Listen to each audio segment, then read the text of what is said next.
In this video, I'm going to show you how to replace your windshield wipers on your Mazda 3. It's located on your windshield.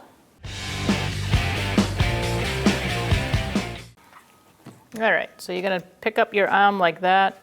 And sometimes there's a little tab that you got to push in or push out. If yours doesn't have that, you're just going to pull and it should come off.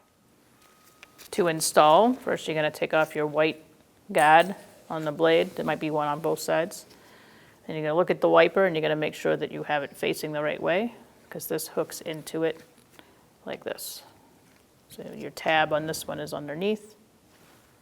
You don't have to worry about that for install though. So you're just going to push it up.